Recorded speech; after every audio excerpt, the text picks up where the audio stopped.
An introduction to pry bars. I'm going to show you 4 different types of basic pry bars, give a little explanation of their use. First, we're going to start with what's known as the flat bars. These are pretty common for prying things apart. Can use them, they all have nail pullers on them, some various types of nail pullers. And this one has a really sharp curve to it that helps use a little science to help pull nails. But one of the better things about this is the thinness of it. That's why we call these flat bars.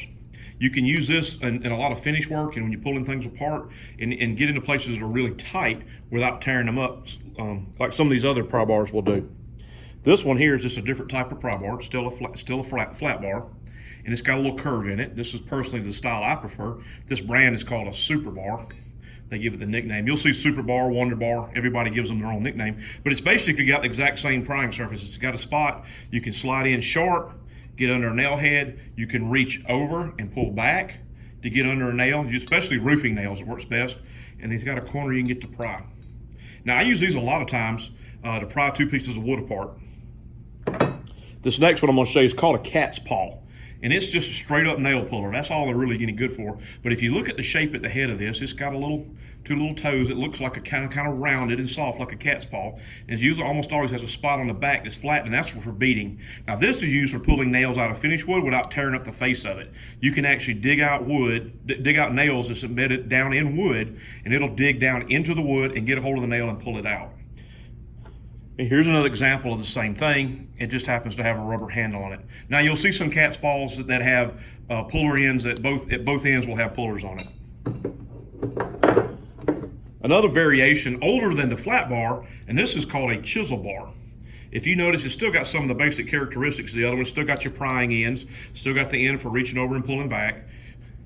But this other end here flips around and comes at a different angle where you can actually put your hands on it and use it to scrape and get under things. And it also has a head with a curve that's in line with the shaft here, and you can beat on it. You can look at this. This is one I've had a long time. You see, we used it quite a bit to beat it with a hammer, to chisel, to get up under things that are hard to get to it.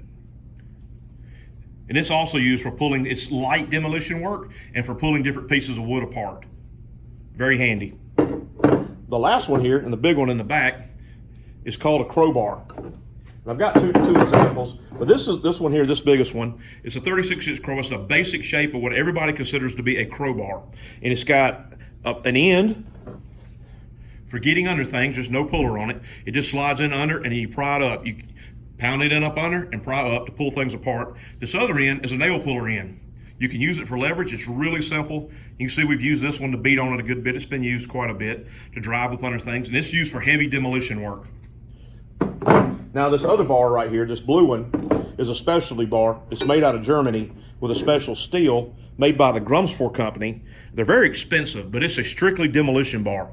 You can tell it's a crowbar because it's got the little flat part, but it's got a different angle and curve to it. And if you look at the head, this looks closer to that Super Bar where the head came and curved back funny, but and this one flares out for the nail pulling surface. You can actually use this to lever sideways. You can pull and rock up.